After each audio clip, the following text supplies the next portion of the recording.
Good evening, fellas. When you start telling people that 90% of Britain's grooming gangs are from one particular ideology, I think you can guess what ideology I'm talking about. Obviously, they think you're being ridiculous. They think you're being a bigot. They think you're being a racist or something. But these figures prove that you're not. But I am not, and the rest of us aren't. And Tommy Robinson is not either. If we look at here, this is the grooming gang statistics for many, many years. I will put a link underneath so you can look at it yourselves. And if we look at, for easiness, I've just looked at the most recent one. If we look at, here we are, Colchester, Mohammed Rostami. Yeah, Mohammed Rostami. It says here he was 37.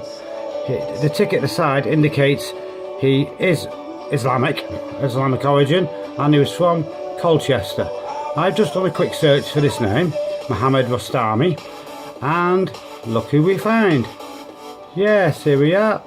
The very same man who has been jailed for 33 years for exploiting a vulnerable teenager at a takeaway. These takeaways, Just Eat, Hungry House takeaways, I keep telling you guys about. The places where a lot of the migrants do work. Here we go. There we go. Mohammed Rostami had groomed her at 13 into believing she was his girlfriend for 7 years when she was aged of 13 or 14. Rostami, now 37, met the girl when he worked for a takeaway in Duke Street, Chelmsford. He befriended the vulnerable and troubled teenager with alcohol and drugs, and we can see, if you've seen the Three Girls documentary, you know how this story ends. He ends up selling her body to all his ideological mates, buddies and relatives. Yes, he was given the drugs, got addicted to drugs. Then she was exploited. Mehdi Zair. Mehdi Zair. Is he by any chance the next person? Mehdi Zair. Oh, look, he's here at the top of the list. Mehdi Zair, 32, also from Colchester. Mehdi Zair. I don't think I can zoom in right now, but it is there.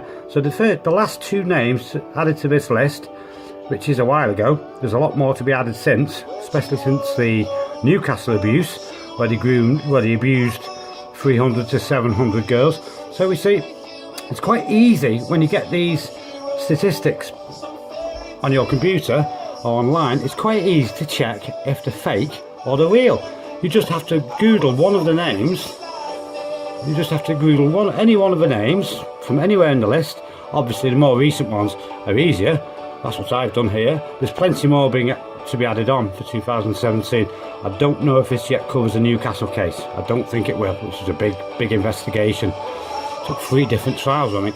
So, as you see, with a very little bit of research, it's easy to prove that these grooming gang statistics, where it states just 5% of our population does 90% of the grooming of child gang rape convictions, it's very easy to prove it to yourself. You just have to Google any one of these names, and unless you're very unlucky, it's been took off with privacy laws or whatever, it will be here. So these are these 2 perverts. The last 2 on the list, Mohammed Zair, Mohammed Rostami, and lo and behold, in Essex, nice posh wealthy Essex, we find there's Mohammed Rostami. Has got this, oh, here's the other guy, Mohammed Zair. Obviously not of English heritage, I would suggest. Oh, here we've got another one. I mean, Kava. Is he on this list as well? Let's just have a quick look. I mean, he might not be here. I mean, Kava. Can't see him just there. Maybe he's got to be added. But you'll see it's very easy to prove that this list isn't bigoted, racist nonsense from, right-wing, far-right Nazis and blah, blah, blah. I mean, there's a whole gang of them here. Here we are. I'll put a link underneath so you can check it yourself. So have a quick look at this and prove to yourself that 90% of England and Wales's child sex crimes really are done by one ideology. And as you'll see that there are some here, not Marcus Woolcock, that has not just a tick besides here, just here. So he is probably a white British paedophile. Likewise, Keenan Kelly. That sounds like an Irish name. Obviously, he's only a young lad, 18. He's not got an Islamic name. But all the ones with a tick besides, all these I'm going down, are all Islamic names. And we've just not got 1 or 2 pages of these.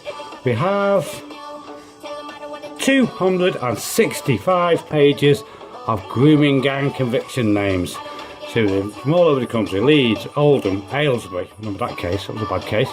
There's a lot in London which have been bypassed by the police to keep the capital's reputation looking good. But believe me, this has been endemic in London and Luton for at least 25 years.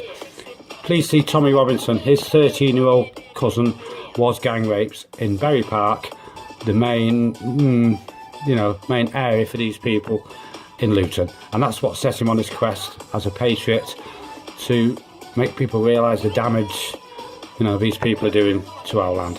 So there you go, quick bit of confirmation for you. Have a look at this, and by all means go right down the list, go right down back in the pages, and if you look at like grooming cases, Halifax, they will come up reliably. I've checked dozens of them and they always come up. So there you go guys, just proves that J.D. Franson, Britain First and Tommy Robinson are being patriotic realists, not being bigots, not being racist. 5% of our population really does do 90% of these types of crimes. Okay, see you guys.